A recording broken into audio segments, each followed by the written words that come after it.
Hey guys, I got another story today for you. This time it's about a DM who thinks that forcing a class change is a rather swell idea.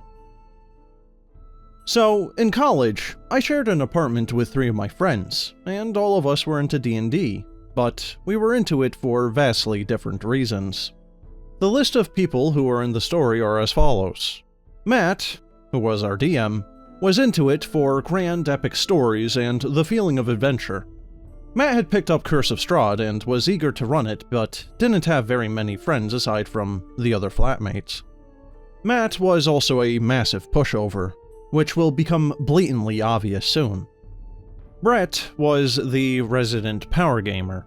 He wanted big battles, strong enemies, and the ability to wipe them off the map with little effort. What he brought to the table was some homebrew psionic class that was based around charisma. He could one-shot a lot of things even at level 3, which is what we started at. And he only ever spoke when he was about to roll for persuasion or deception. And then we had Jack, who was the resident that guy. And I say that with as much love as I can, because he is, to this day, one of my best friends. Jack likes to create homebrew fanfiction concoctions and convince DMs to let him play them. And for this game, Jack had asked Matt to play a character with an Omnitrix. And for those who are unaware, an Omnitrix is a device from the cartoon series Ben 10. Essentially, it's a piece of alien tech that allows the wearer to transform into any of 10 aliens. It is completely broken and shouldn't be allowed anywhere in any game, but Matt, normally being a pushover, allowed it. Jack was surprisingly not the source of my pain in this story, though. He has one rule: don't screw with the party. As such, even with as dumb and as game-breaking as his character is, it rarely caused an issue with the players. Because Jack was a funny guy, and oftentimes he made whatever he did in the game entertaining, so the players were on board with it. And then lastly, myself. As a player and as a person, I tend to be a peacekeeper. I truly don't care what kind of game I join, so long as everyone gets whatever they want out of it. Generally, I wait until I see what everyone is playing and what everyone wanted. Then I tailor my character to complement the party members and what the DM would want to do. And in this case, this meant finding a middle ground. Someone who could easily joke around with the party and not get mad. Both Jack and Brett were evil masquerading as chaotic neutral. And someone who could keep the story moving to keep the DM happy.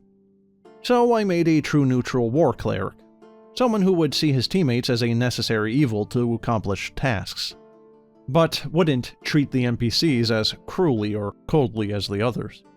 With that, we began Curse of Strahd, and at least from the player side, it was going pretty well. Brett played a glass cannon that could wipe things out of existence.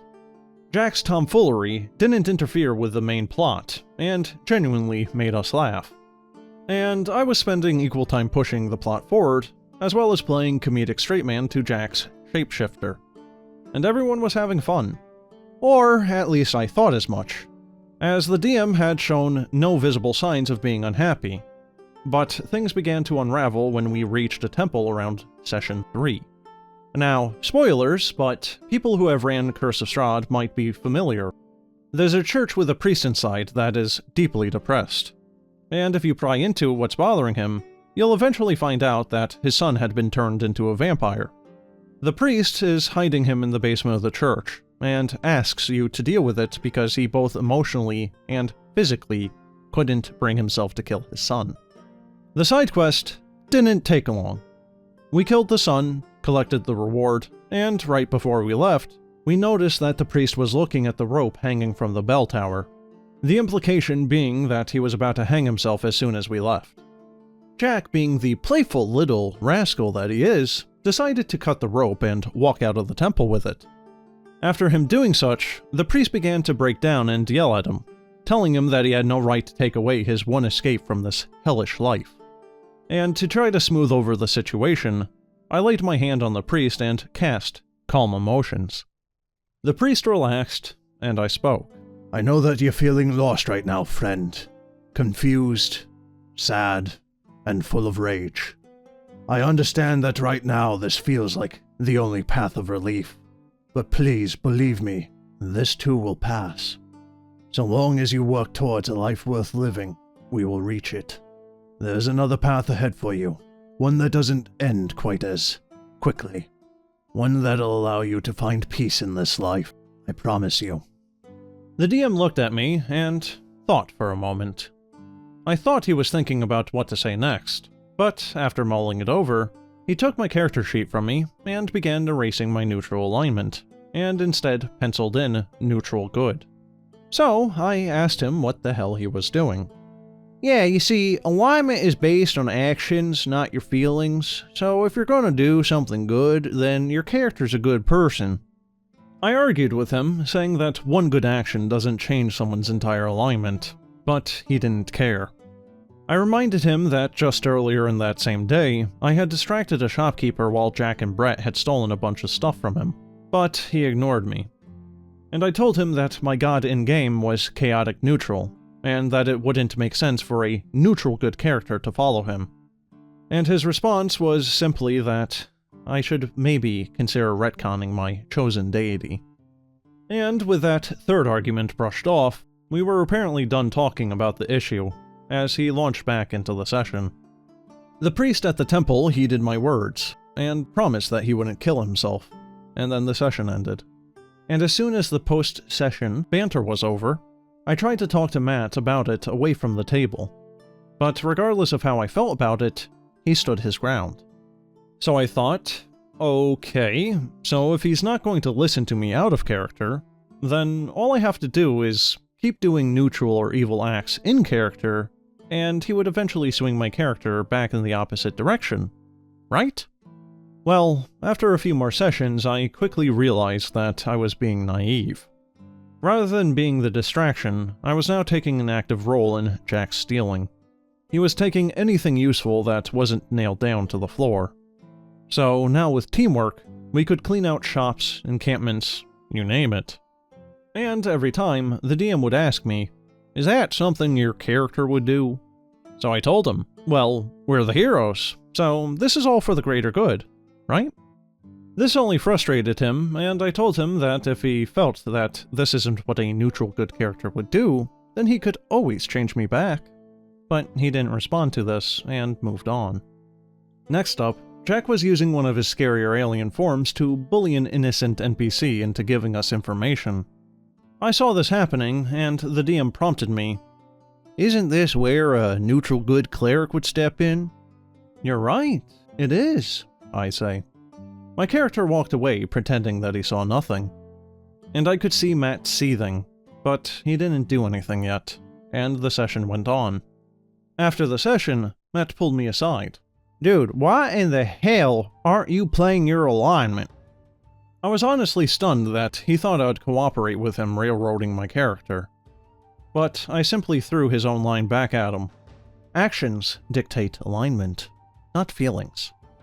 Matt proceeded to yell at me. I'm not gonna change your alignment just because of a few things you did. Oh, like you already did when you changed it the first time? He quickly realized that this wasn't going to work on me, and quickly lost steam in the argument. So I asked him straight up, why do you want me to be a neutral good character so badly anyway?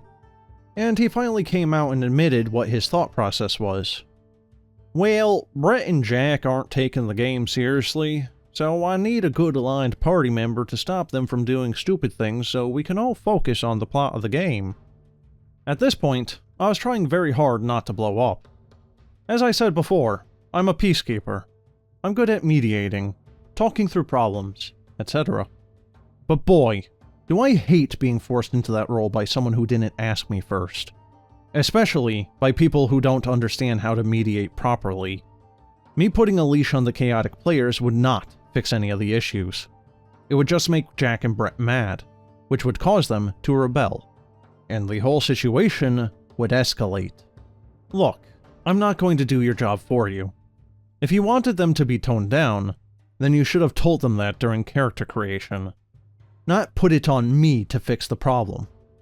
Matt did not like this answer. Well, they're impossible to work with.